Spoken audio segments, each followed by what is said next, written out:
Sukses bikin Ruben Onsu kuat hadapi hidup. Sarwenda pegang dua prinsip ini. Sosok Sarwenda sebagai istri Ruben Onsu kerap menjadi sorotan.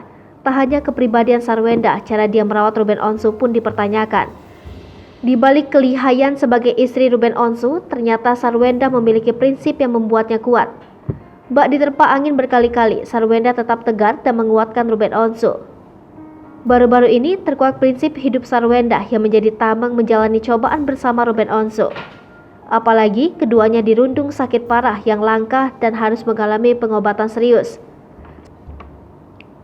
Sarwenda tak ingin sakit parah yang dideritanya kian meradang dan harus meninggalkan keluarga. Lantas ia berusaha untuk tetap tegar dan kuat sebagai seorang suami dan juga ibu.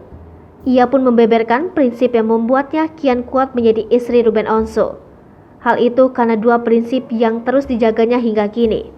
Sarwenda mengungkapkan dua prinsip datang dari sosok ibu dan ayah yang memiliki cinta.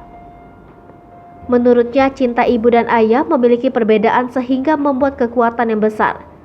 Cinta seorang ibu, kata Sarwenda, mampu memberikan ruang nyaman dan meneduhkan layaknya air yang terus mengalir di tengah hutan. Sosok ibu mampu memberikan banyak hal yang tidak diketahui, supaya anaknya memiliki bekal untuk menjadi tameng menjalani kehidupan. Sementara cinta dari ayah membuat Raga mendapatkan saluran energi untuk bisa menghadapi hidup ini. Kedua prinsip tersebut diakui Sarwenda sebagai berkat dari Tuhan untuk dipahami dan dipelajari sehingga bisa dirasakan. Tampaknya kedua hal itulah yang membuat Sarwenda tak pernah meninggalkan peran sebagai ibu. Walaupun sibuk menjadi public figure dan pengusaha, Sarwenda masih sigap mengambil posisi di dapur. Ia setiap hari membuatkan bekal untuk ketiga anaknya yang tengah menjalani pendidikan. Hai pemirsa Sri Popo TV, jangan lupa komen, like, dan subscribe, serta tonton terus berita-berita terupdate lainnya ya.